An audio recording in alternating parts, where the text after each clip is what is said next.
Повторю. Себастьян Бах, этот величайший композитор всех народов, писал музыку во всех жанрах волны. Но особенно он любил музыку, где было пение и инструмент, вокально-инструментальное.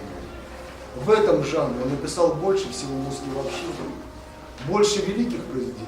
Этот жанр был самым любимым.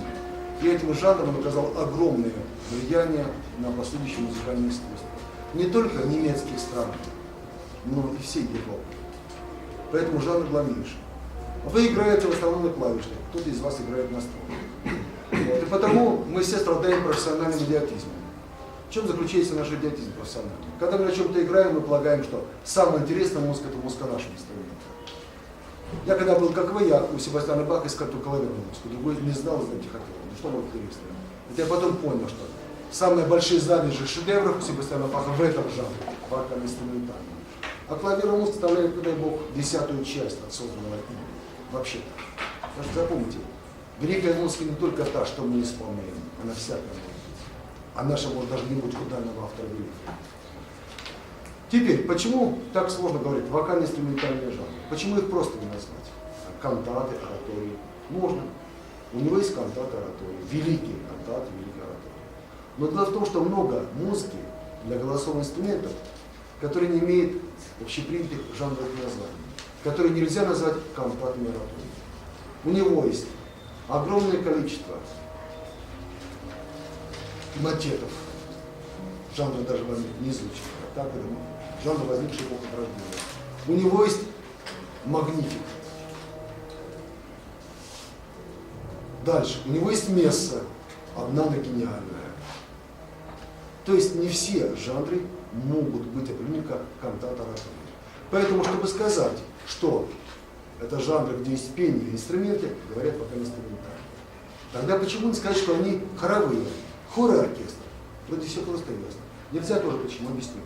Тогдашние кантаты были кантатами не для хора и оркестра, а для певца, певицы и оркестра. Точнее, они не хоровые. Вот в чем дело.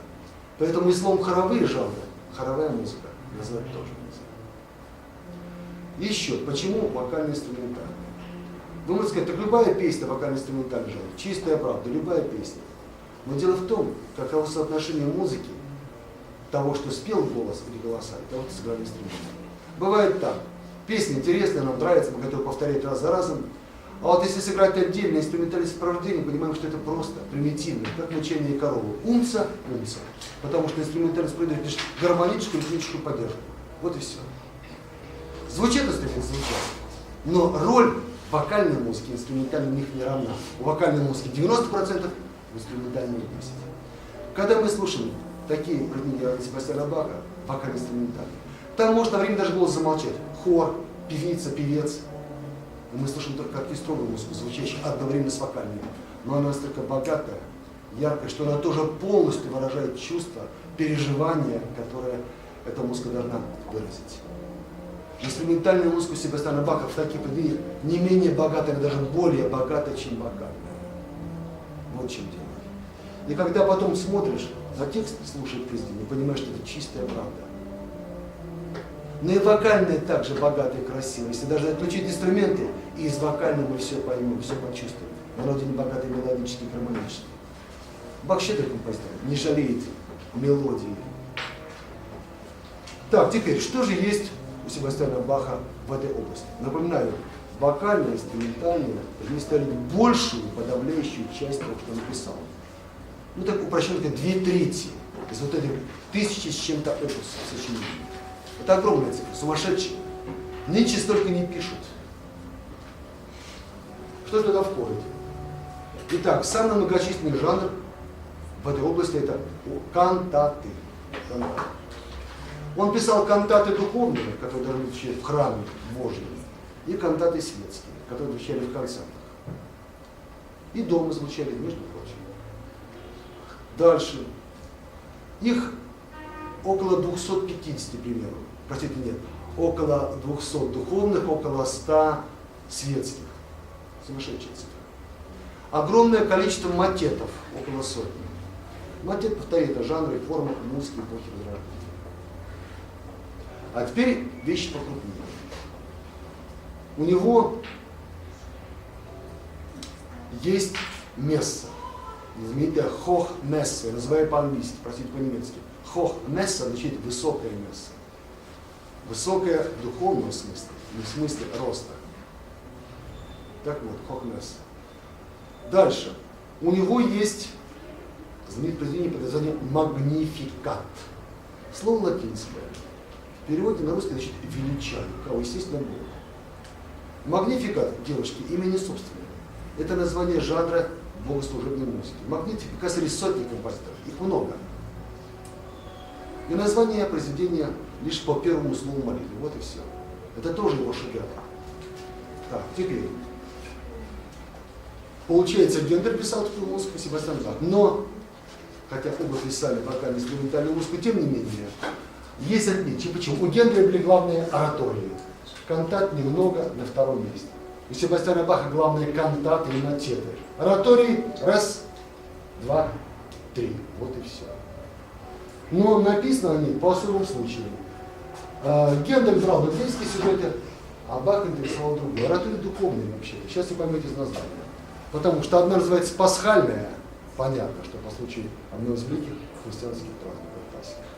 Другая оратория на Вознесение Христова. Напомню, Вознесение произошло на третий день после его смерти. Да. И третья оратория – это рождественская, на Рождество Христово. Кстати, настолько там гениальная музыка, что практически во всех европейских странах, будь то католические, протестантские, когда Рождество, обязательно звучит оратория целиком, либо оттуда части, там, божественная музыка, особенно арии, плакать еще такое, как говорится. Итак, только три оратории, и они все духовные, не светские. Так, а еще есть 4 произведения, вернее, было 4, стало 2. Это особый род ораторий, называемый словом «страсти». Правильно. Их всегда сочиняли по 4. Почему? Страсти от Иоанна, Марка, Луки и Матфея. Себастьян Бах, как и многие, написал 4. Но 2 из них утеряны по Марку и по Луке. И остались на трубе, как говорится в присказке, страсти по Иоанну и страсти по Матфею. Страсти по Иоанну хороши, страсти по Матфею гениальны. Это величайшие страсти всех времен народа. С тех пор уже 250 лет прошло, композиторы продолжали писать страсти, и в России уже пишут страсти. Вот. Но до сих пор страсти по Матфею и Иоганну Себастьяну Баху это недостижимая вершина. Это эталон, это Монблан. Так, теперь особенность музыки в этом жанре Себастьяна Баха. Поскольку он писал музыку духовную и светскую, кантаты духовные и светские, то у него был стиль общий и для духовной, и для светской музыки. Знаете, иногда бывает так. Вот духовную музыку пишет композитор серьезная, возвышенная, строгая, а светская легкомысленная, игриво-шуточная. И язык разный. У него одинаково было. Поэтому, если не слышать текста, можно понять, а какая ария кантата, духовная или светская. Второе. Второе заключается в чем. Помните, говорят, что Себастьян Бах не писал оперу, верно? Потому что считал жанр слишком мелким, где не было возвышенных благородных чувств и мыслей. Так как тогда требовались лишь мифические сюжеты, а для него это было далеко, не возвышало, не задевало, не зажигало его. Но когда слушаешь его светские кантаты, понимаешь, что этот музыкант мог бы написать любую оперу, в том числе даже оперы Буфф, даже не читать.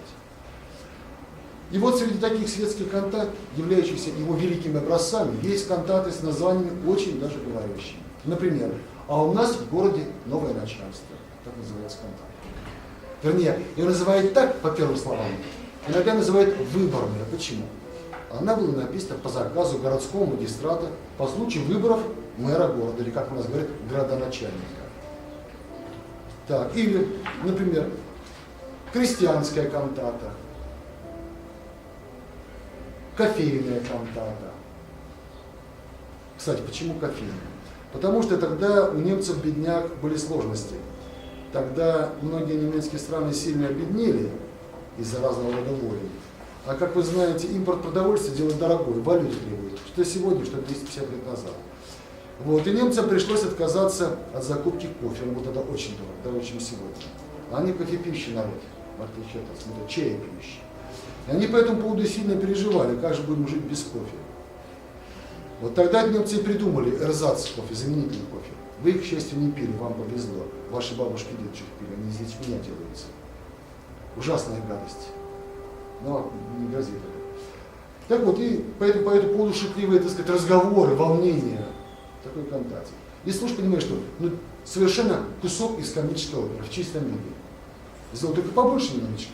Готовые комические оперы. На второй опере не волновало.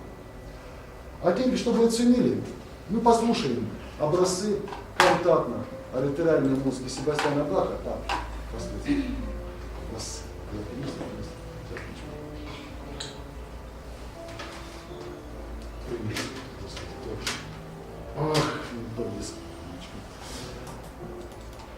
Так, вспомнил, я приносил его в пятницу. Молодец. Да. Ладно, поищем здесь за храмах Родины. Если я сегодня покажу в следующий раз, потому что музыка-то есть. Приходится приносить так, как здесь не хватает места постоянно. Меня каждый раз пригружаю, когда появится новое. Это что такое? О! Став, это же Филипп Андреевич. Вот, они нужны Иоганн Себастьян. Ну, тогда залезь, я умоляюсь сильно. Так, Иоганн Себастьян. Сейчас. Вот. Кантаты. Замечательно. Так, сейчас, минуточку. Лезем. Это духовные кантаты. Это тоже светские. Кстати, еще один совет. Вы будете изучать органную музыку Себастьяна Баха. И среди прочего изучать знаменитые органные хоральные прелюдии. У них есть номера и названия. Эти названия – это первые слова хорала. Почему об этом говорю? Потому что Себастьян Бах мог взять один хорал для произведений самых разных, и органных, и оркестровых, и даже для кантат. Вот вы будете послушать знаменитую прелюдию «Nun kommt der Heiden Heiland», «Приди Господь с небес». И с таким ударом весь кантат. Поэтому важно запомнить не только название кантат, произведения, номер по каталогу баховского общества. Не забудьте об этом. Чтобы, заказывая хоральные прелюдии, не получить нечаянно кантат с таким же названием. И сильно удивляется, странно, почему же не орган играет, а люди поют. А там так и должно быть. Так, ладно. Здесь нет кантат, ну что ж поделаешь. Ну, пойдем дальше. Сейчас еще раз проверим.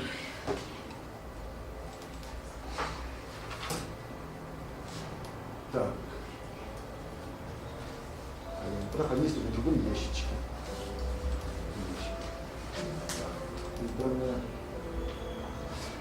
Вот, сейчас послушаем отрывок с кантаты «А у нас в городе новое начальство», она же выборная. Теперь несколько слов о кантате. Именно с Себастьяна Баха вы начнете разбираться в этом жанре. Потом будут слушать другие кантаты, чтобы лучше помнили. Итак, кантата – это младшая сестра оратории. В кантате нет сюжета, поэтому не либретто. Кантата по содержанию, как правило, лирическая, это выражает экспрессию чувства. Далее, кантата всегда меньше оратории. Оратория может длиться 2 часа. 3 часа кантата 10-15 минут. Вполне.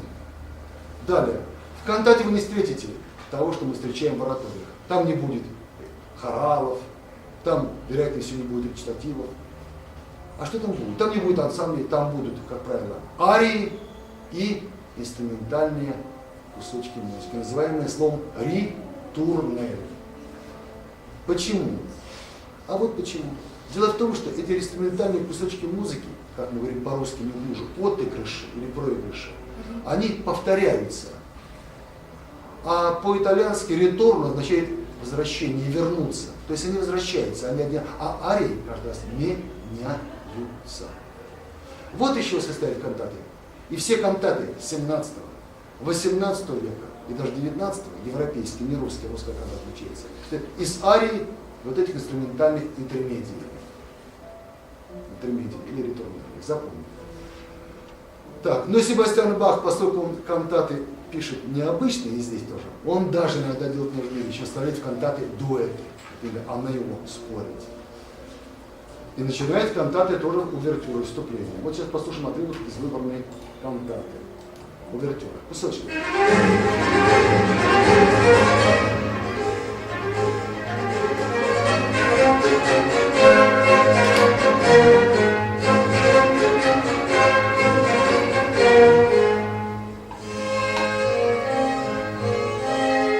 Увертюра большая. Так что, видите, не только оперы начинались с увертюрами, но и кантаты начинались. Кантата от латинского и итальянского слова «кантус», значит пение, песен. Отсюда итальянское слово «канцона», песня. Так, дальше.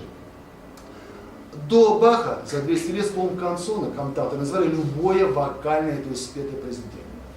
Кантаты были очень популярны в 17-18 веке. Их писали сотнями композиторов, не один Себастьян Бах. Потому что их часто заказывали. Заказывали по разным поводам. Вот, примерно, сегодня какое-нибудь торжество. Ну, скажем, вот открывали 2 месяца назад стройку центра LG на берегу озера. Верно. Разбивали шампанское, выходил батюшка, кланяться, шаман выходил, там пугал духов. А лет 250 назад, по случаю, заказали бы кантату и исполнили. Это было обычное дело. Свадьба у ребенка, сына дочери, кантата. День рождения, кантата. Открыл новый магазин, кантата звучала. Поэтому Себастьяну Баху кантаты заказывали довольно часто, в отличие от другой его музыки. Так, а вот теперь послушаем арию. Сейчас, минуточку.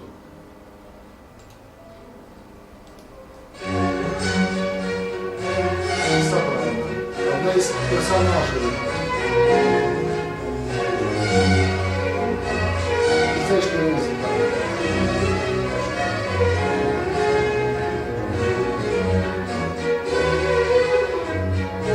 Это может быть только это талант, если знаете это слово. Заметьте, уже почти половина арии. Вы занимаете половину вступления, но это характерно вокальность, уникальных нотах. Это чуть не половину вокальных занимает инструментальная часть. Такую музыку, такую арию можно смело перетащить в уникальнейший опер, в отработку все поле настоящей гармонической формы арии.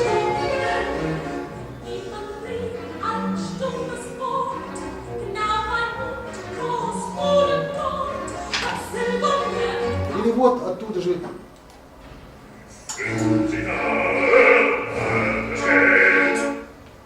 это маленькая ария басом, 15 талеров за золото, маловато.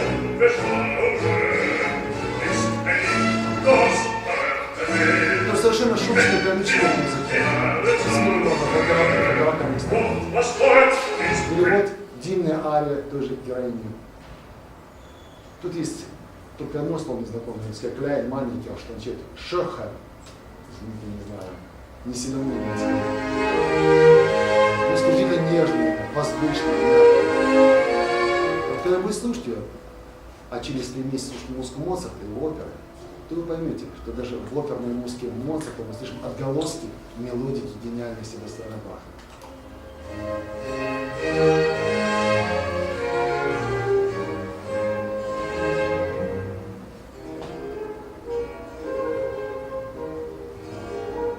Изящная, точеная, галантная музыка, струнный клавесин, флейта.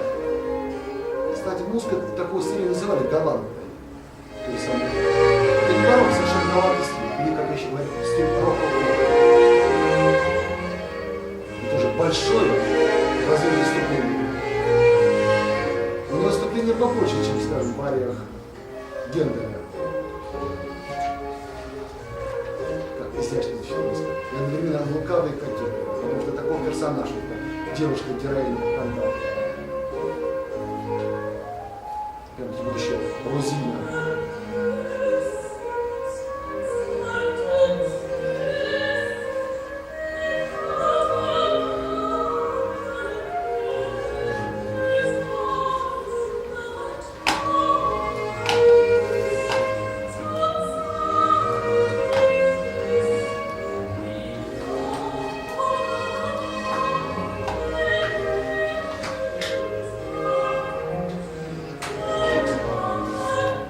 Это был отрывок из кантаты, кантаты светской, выборной кантаты.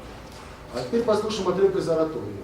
Это знаменитая рождественская оратория, один из шедевров вокально-инструментальная группа Себастьяна Баха. Там много великой музыки. Но я покажу один из кусочков. Это гениальная ария, которая звучит, повторяю, по всему христианскому миру Рождество. Ну только у нас другое Рождество почему-то и другая музыка. Так вот. Сейчас, минуточку. Многие великие певцы ее пели, говорят, да будет петь, потому что музыка божественная. Так, это увертюра, конечно, заметьте, как радостная музыка.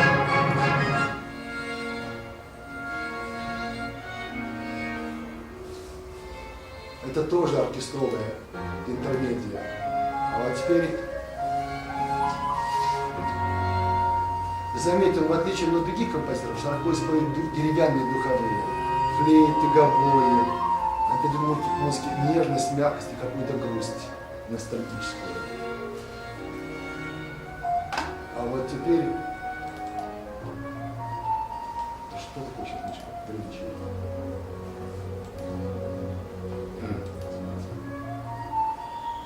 Не звоню. Не доехал.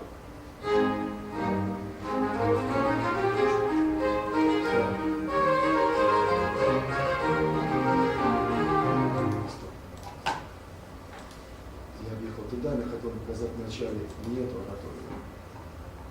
Я сейчас показал кусочки из пасхальной оратории, а в голове держал рождественскую. Поэтому сижу удивляюсь, как что, где же она, знаменитая ария.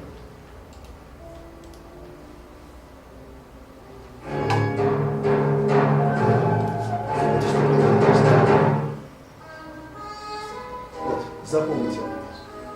Это дих Зион. Зион — это немецкое отношение слова Сион, гора, священная для не только христиан, и для иудеев тоже. Это одна из величайших арий Себастьяна Баха в этой оратории, и она написана для голоса альта. Он прекрасно музыку сопрано писал, но самые нежные, проникновенные, душевные арии он писал для альта, голоса более живого, теплого.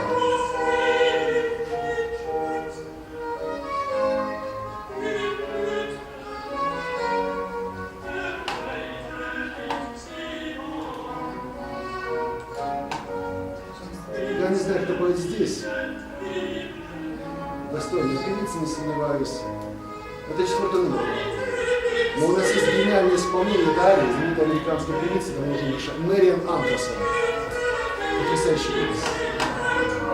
Плакать начнешь, как хочешь, не слышишь.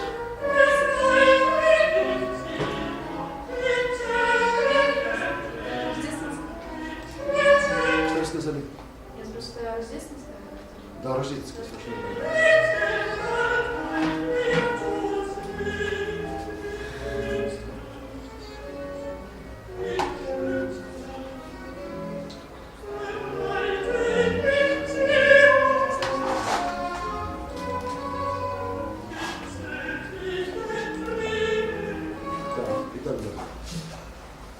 Ну а теперь переходим к тем двум произведениям, которые мы должны изучать подробно.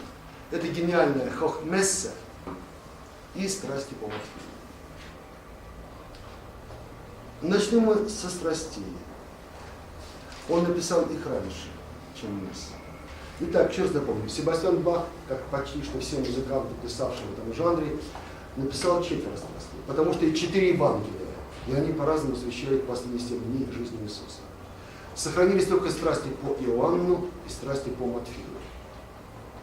Теперь, почему этот жанр называется страсть? Во-первых, господа, напомню, страсти это тоже оратория, верно? Но оратория всегда на один и тот же сюжет. 7 последних дней из жизни Иисуса. Второе. Это 7 дней были самыми тяжелыми и страшными. Напомню, Библия не только священная книга для христиан, Библия книга, которую должны знать в общем хотя бы любые образованные люди, тем более люди искусства. Потому что оттуда тысячи сюжетов и десятки тысяч великих произведений взяли свои идеи, свои образы, своих героев. В архитектуре, простите, в скульптуре, в изобразительном искусстве, в музыке, в поэзии, в драме. Это те 7 дней, когда его схватили, когда друзья его, по сути, предали, его арестовали, его пытали, его били, его унижали, но потом устроили страшную казнь. и заставили эту казнь еще нести орудие казни, крест, на котором его прикладывают, самому нести крест такой. Все это страстная неделя. То есть неделя страстей. Вот почему страстная неделя. Вот почему жанр называется страсти. Не просто жизнь Иисуса, а страсти эти недели. Название этого жанра на разных языках похоже. Пассион по-французски, пассион по-испански, итальянски, пассионный по-немецки, passion по-английски. Ну, правда, англичане сион читают как шин, поэтому passion. По-русски говорят страсти. Так вот, писали до него, пишут до сих пор, уже 300 лет, но вторые баховские страсти, мотивы, самые великое произведение эту тему. Он был настоящим истинным христианином, протестантом, не религиозным, очень многим. Он воспринимал эти события, описанные в Библии, как события личной жизни, как события с близкими, дорогими людьми, как личные.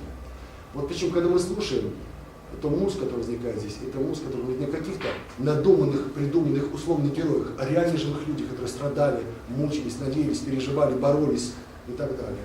Эта музыка потрясающая должна быть. Формально страсти сочинялись всегда для храма.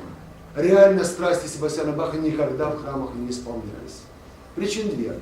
Себастьяну Баху упрекали в том, что он дал слишком светскую, живую трактовку, не церковную, не строгую, а слишком живую, полную чувства. И второе, они действительно огромные, не вот такие, по размеру. Ну, как опера, серия идет, столько не страсти. Поэтому оперы не нужны были. Здесь больше находил гораздо. Ну и в-третьих, для страстей по Матфею требовался такой состав исполнителей, которого не было ни в одном храме. Представьте, куча солистов, 2 хора и большой оркестр. И сегодня ни в одном соборе нет таких музыкантов. Хоры есть, поэтому не исполнялись. В силу сложности произведения и при жизни Себастьяна Баха публично исполняют только отдельные части, номера. А их там очень много, около сотни. Можете представить, сумасшедшее количество. Так, теперь. И когда умер Себастьян Бах, неразумные немцы спокойненько забыли о нем, о его музыке, пока не пришел 1826 год. Когда немолодой да ранний музыкант, спасибо ему за это большое, юный Феликс Мендельсон Бартольди нашел эту музыку, восхитился ею, нашел музыкантов оркестра, хора, выучил с ними и представил публике, люди ахнули. Боже мой, какая гениальная музыка, а мы не знали жить без нее. Вот так Мендельсон владел для всех нас это произведение и вообще музыку всего Иоганна Себастьяна Баха. Уж за это можно низко поклониться, даже написал свои религии. Теперь, господа, чтобы знать, понимать это произведение, хотя бы в общем, знать, что происходит. Кстати, в этой оратории тоже нет арии, например, Иисуса. Сам Иисус не показывается, потому что не поднималась рука Иоганна Себастьяна Баха воплотить этот образ. Казалось невозможно передать. Поэтому показаны все остальные. Кто? Да Петр, естественно, показан. Мария, но не которая мама, а которая Магдалина, как вы догадываетесь. Так. Начинает он с того, что Петр выезжает в Иерусалим, все хорошо, проповедует, но потом ему послание свыше от отца. Так и так, сын, ты должен привести себя в жертву, чтобы искупить грехи людей. Для этой цели, Иуда тебя предаст, чтобы тебя взяли власти, подвергли пыткам и страшной смерти. И он понимает, что это нужно сделать. Но когда мы говорим, что нужно, мы не хотим, нам от того, что нужно, не легче. Вспомнить себя в детстве, когда, знаешь, таблетка горькая, противно, глотать надо, а не хочется. Так и здесь. А у Христа было посильнее, чем таблетка. И вот он устраивает прощальный ужин, банкет, вечеря по-старославянски, тайная вечеря. Тайная, потому что он, прячется, уже ищет. Там все его друзья, они же постыдки, апостолы по-гречески. Апостолы, идущие вслед. Вот он. Так вот, он, угощает хлебом, вином и намекает, что вот, мол, ешьте, пейте, последний раз со мной, потому что это хлеб, это мое мясо, мое тело, плоть, вино, это моя кровь. Слава пророчески. Там Иуда целует его, причем он знает, что Иуда предаст, и не обличает его публично, задумается над этим. Почему? Кстати, любопытный вопрос. Так, друзья, напоминаю, поели, попили, после сытного обеда всем спать ходят, всем тоже. И они ссыпают в саду Гефсиманском, сад на том же месте в Иерусалиме стоит, кстати. Будете в Иерусалим заходить, как говорится. Он не может спать, он знает, что это последняя ночь на свободе. И вот он понимает, что нужно, а страшно, потому что он же и Бог, он и человек, у него такой же, как у нас. И вот он бросится и говорит: отец, уже если нужно будет спить эту горькую чашу, сделай, чтобы побыстрее, чтобы я меньше мучился. Он молится, он просит о какой-то льготе, о снисхождении. Вот эта знаменитая молитва есть моление о чаше. Это самый напряженный великий момент. И что самое ужасное, друзья апостолы спят, не с кем поделиться, он чувствует себя одиноким. Появляется страж, его арестовывают. И он пытается заступиться, пытается достать меч, говорит, не надо крови, это убийство. Дайте меня арестовать. Но потом его ведут, арестовывают, там его, повторяю, бьют хлыстами, чтобы поиздеваться, одевают и ног с терновника. Я понимаю, что в терновнике из никто не валялся, я тоже. Но представьте колючую проволоку, сеете из нее веночек и оденьте на голову. Причем веночек сделайте трубой. Кровь польется, вот так слива. А там иголки сильнее, более колючие. Над ним смеются вслух, в лицо, унижают. Есть такая знаменитая картина, Антокольском, «Смех» называется. Иисус, как он римские воины, смеются, издеваются. Ты царь иудейский, ну покажи, какой ты царь. То есть не только пытки, бичом, венцом терновым, но еще унижение претерпеть. А что друзья? А друзья предают его. И он заранее знает, что они предадут его. Еще во время Тамия Черин говорит Петру, не прикукарекает и 3 раза петух, а когда петухи просыпаются, то он не станет до рассвета трезво кукарекать. 1 раз, спустя полчаса, 2 раз, потом 3, и все, солнышко снялось. Они как-то чувствуют. Так вот он говорит Петру, не прикукарекай, 3 петух, а ты меня предашь. Да что ты, мол, Иисус, как ты мог подумать? Да я самый верный ученик. И предаст. Почему? Жить не хочется. Он слаб, он человек такой же, как мы. И вот они разгрались все в страхе, будете, что их арестуют. Идут, предутреннее время, холодно, туманно. Он подходит к одним людям. Они, о, мы тебя знаем, ты с Иисусом был. Да нет, что, вы обознались. В другое место идет. Там он говорит, мы тебя с Иисусом, ты его ученик. Нет, нет. Он идет дальше, где его не сдают. Там женщина. А ты был с Иисусом. Нет. Сказал 5 раз и понял. И тут петух прокричал. Он отрекся до этого. Он сделал то, что он обещал не делать. Жуткое место. Потому что он испытал стыд. И сам он понял, что он совершил то, что никогда не исправит. Все уже. Это вещь, которая непоправима. Может быть, поэтому Петр и стал основателем христианской церкви. То есть вот так замолил долг перед Иисусом. Создал самую мощную организацию в мире, которая уже пару тысяч лет. Поэтому считают Петр и Павел основатели церкви. Поэтому в львиной части стран мира главные соборы разделены Петра или Павла. Павла и Петра. Как в России в том числе. Так, вот такие испытания. А Иисус идет на Голгофу. Голгофа это вообще-то, знаете, такая горка небольшая возле Иерусалима. Ну, это как это у нас, Чичурмура. Только на этой горке сжигали мусор. У них не было свалок, там же жарко, там, как у нас не оставишь, они его сжигали. Можете посмотреть, какое место было, какой-то воздух ужасный. Вот туда я поверил. Во-первых, это горка. Наверх. Иерусалим город был меньше, узкие улочки, каменистые, тесные. Вот он идет по этим улицам. На нем огромный тяжелый крест. Ну дай бог, 100 килограммов 50. Это еще повезло ему, что они обычно говорят. Ну представьте, высотой должен быть выше этой комнаты, что вот столько еще вкапывает землю из бревен. А он избит, слаб его, били, не кормили, он истощен, еще нести этот крест. И когда он падает, спотыкается, его бьют. Страшное место. И вот это Себастьян Бах показал в своей оратории, в своих страстях, в самом первом номере. Начало этой оратории, это одновременное инструментальное вступление, я думаю, картина, как Иисус идет вверх, стоит 1000 людей, кто плачет, кто молчит, кто смеется, мы были враги у него. Но Бах написал такую музыку, которая воспринимается нами как величайшее горе, что здесь величайшее событие истории человечества. То, как он идет, приносит свою жертву. Музыка необычайной силы, трогательная, печальная, скорбная, отчаянная музыка. Но одновременно эта музыка показывает, как он взбирается наверх, ступенька за ступенькой. И так-то с крестом идти тяжело, еще нужно подниматься. Кстати, вот в картине Мела Гибсона смотрели, там это очень точно показано. Жуткое впечатление, но очень правдивое. Хочется отвернуться иногда, когда смотришь. Но Мел Гибсон как-то не то показал. Посмотри при случае. Гениально сделано. Хоть ему упрекали за реализм, за натурализм.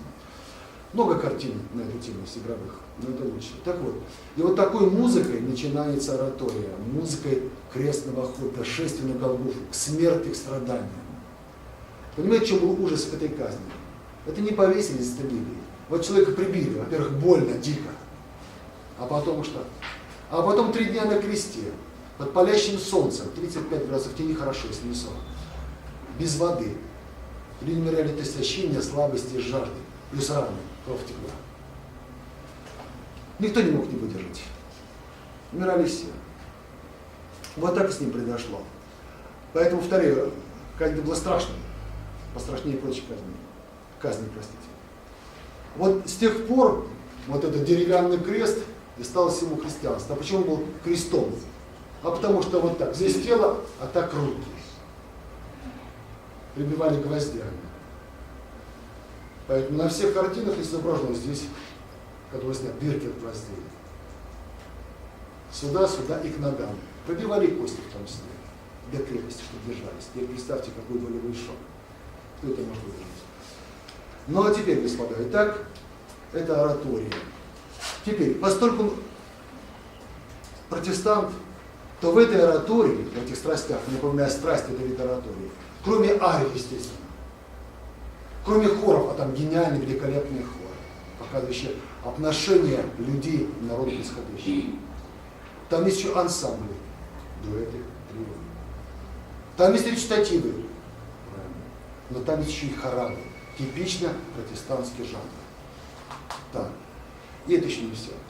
Вообще-то в ораториях, в любой оратории есть еще один исполнитель. Называется он рассказчик. Он буквально не поет, а часто говорит. Неважно, какой сюжет оратории. Но эту историю рассказал нам, потомкам, не просто рассказчик, а один из последователей Иисуса, апостолов, который сочинил Евангелие, поэтому называют евангелистом. И здесь есть партия евангелиста. В данном случае Матфея. Матфея. Так вот, и она речитативная, эта партия. Так, а сейчас слушаем первый номер гениальных страстей по Матфею. Итак, повторю, это номер и сам по себе вокально-инструментальный. Там большое оркестровое выступление, потом вступает хор, тут уже смешная вокально-инструментальная музыка, где инструментальный вокальный диалог богатый, поразительный. Это шедевр скорбной лирики. И одновременно музыка, несущая шествие, тяжелое, мрачное, шествие наверх, шествие к Голгофе. Шествие, которое изменить, остановить нельзя. То есть все уже предопределено, все решено. И Иисус знает, что Он не может повернуть. То есть, если даже, например, его освободили сейчас воины, Он не пошел бы назад. Он не сбросил бы крест. Он должен эту жертву понести, пострадать, чтобы искупить грех людей. Вот в чем ужас, понимаете? Есть то, что себя не сбросишь, если позволят. Это и был крест. Надо знать. И Себастьян Бах использует определенные музыкальные приемы, что передает это ощущение предопределенности, обреченности. Какие? Разумеется, очень медленное движение, медленный темп. Мерное, равномерное движение. Пам-пам-пам-пам. Остинат ритм. Ничего не меняется. Дальше. Мелодия ползет наверх, гармония ползет наверх, а бас прикован. Органный пункт. Один и тот же звук. Ми, ми, ми, ми, ми. Вот это цепь, которая держит. Крест, который не позволяет подняться. Гармония очень напряженная, диссонирующая, драматическая, неустойчивая. То есть он не должен успокоиться, расслабиться. И мелодия устойчиво забирается наверх. Кстати, еще, господа, потом будет изучать его знаменитое клаверное произведение, его прелюдии. И вот его настолько волновала эта тема, образ Христа, который несет крест в день своей смерти, что он потом это еще в своих некоторых великих прелюдиях клаверных отобразит. Прелюдии ми бемоль минор из первого тома. И в знаменитой прелюдии бемоль из того же первого тома. Там тоже музыка, по сути, крестного хода. Ну а теперь слушайте.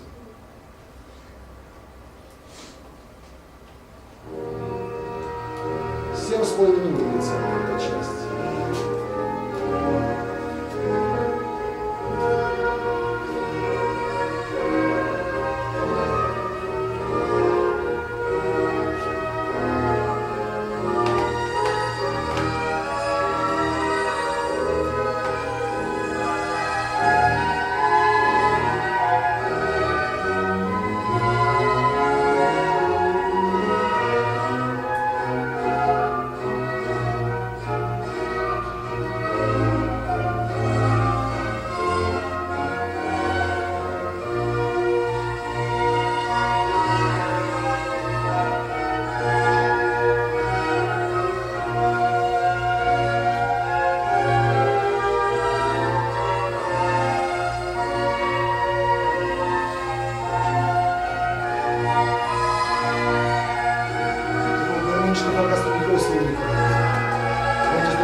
потом, когда вы слушаете произведение, написано полвека после этого, гениальные реки Моцарта, тоже поймете, что и Моцарт в таком жанре тоже больше не идет Себастьяна Баха.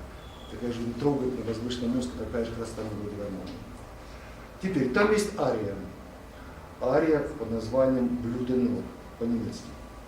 Буквально кровоточие. Кровоточите мои раны. Пусть мне будет болезнь и мучительность. Чем больше страдает, тем больше скорбью грехи все поведет. Так. Но, разумеется, это не Иисус поет. Повторю, у Иисуса здесь нет голоса. Как не решился вывести Иисуса в Мессии Гендель, так и Себастьян Бах. Музыками это долго не решалось. Я вот не помню, есть такая оратория актора Берлиоза «Иисус», если там, по-моему, у него нет тоже ни одного номера Иисуса. Так. А вот у Мессиана Иисус тоже со стороны показан. В общем-то, нет такое ощущение, что первый Иисус, которого показали как героя, у него есть номера, арии, соло, это от опера Вебера, Райса, Джиус Крайс Суперстар, там такой Иисус возникает. Так вот, ария Блюденор. Это тоже образец лирики, скорбной лирики. Но это уже не вокально-инструментальное произведение, не монументальный оркестр-хор, это ария. Эта ария поручена сопрано. Я это подчеркиваю. Почему? Что самая великая ария этих страстей будет не для сопрано, она будет опять же для альта. Я думаю, что это Мария будет так говорить.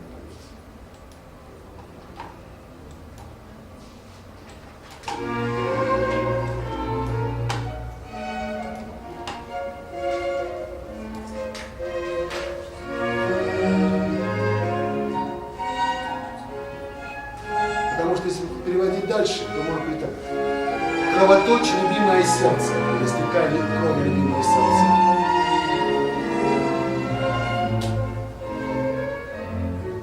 Это можно вольно понять. То есть переживай за меня, волнуйся за меня, страдай за меня, обливайся кровью за меня.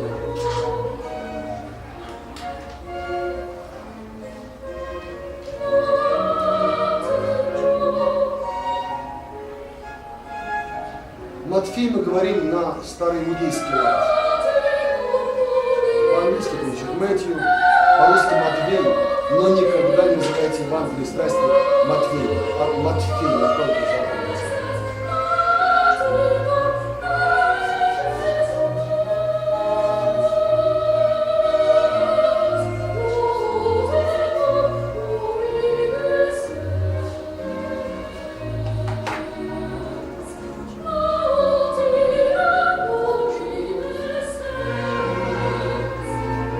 Вот он ритурнель, потом опять новая ария, опять это ритурнель и так далее. А сейчас подходим к самому волнующему моменту. Хотя здесь трудно сказать, какой самый волнующий, здесь много. Помните, я говорил о Петре. Итак, Петр понял, что предал.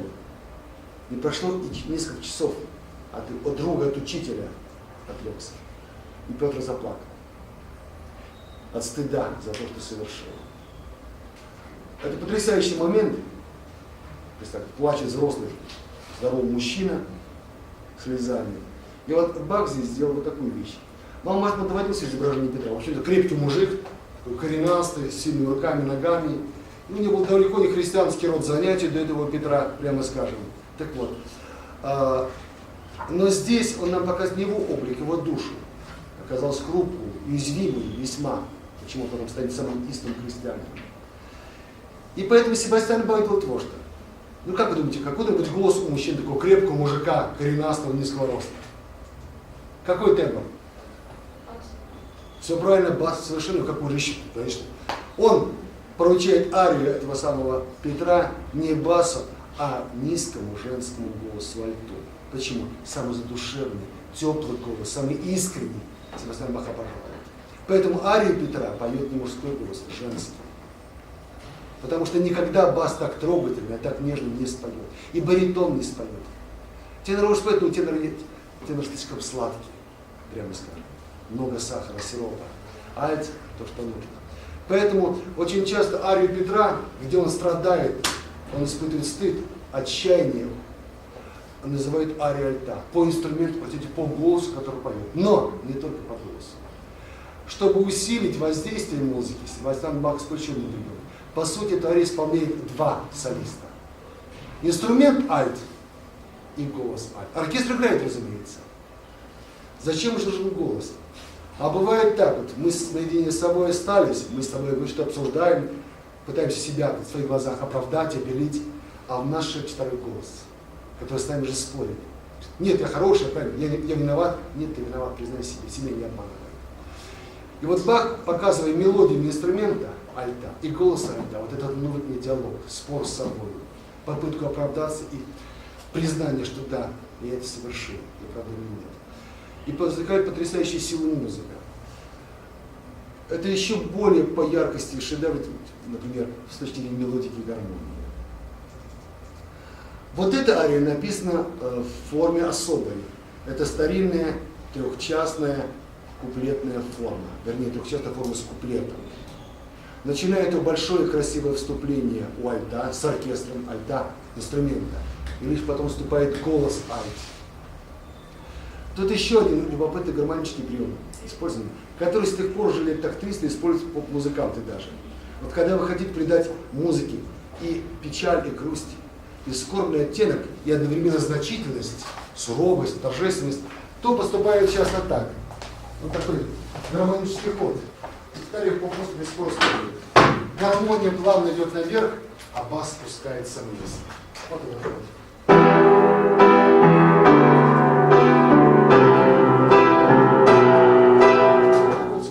Здесь нашел гениальный ход. И музыка потрясающе действует. Вот с тех пор повторяю, как только кто желает такого эффекта добиться, делает так, все, публика рыдает, слышит эту песню. Так вот, вот это гениальная ария. Эрбарный дищ. Майнгот. Как вас учили, эрбарный дих. Огромная, 6 минут 15 секунд. Одна ария. Столько вот длится соната небольшая, не сонатина, здесь одна ария.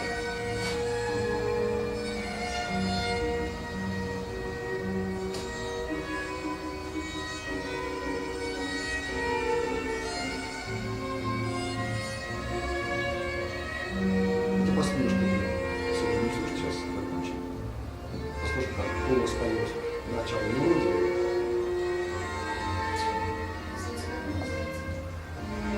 Ария альта, номер 47 из Толстого фильма. Название полностью Эрбарный дищ. Мой Бог, то есть мой Бог. Прости меня, мой Бог. Мой Бог.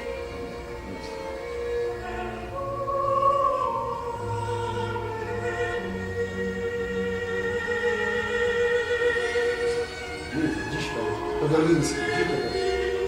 Германии выражается.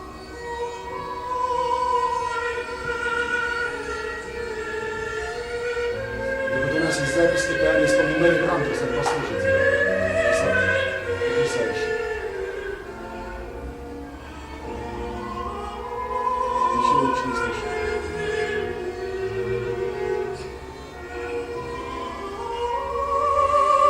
И постоянно альт сопровождает голос.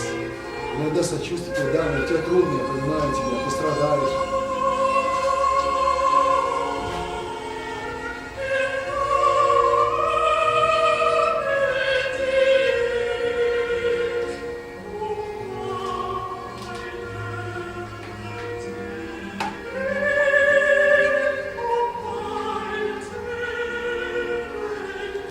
И так далее. Это только 1/3 гениальная. Итак, девочки, на сегодня все. Встречаемся завтра. Завтра продолжаем изучать музыку. Пока инструментальный жанр,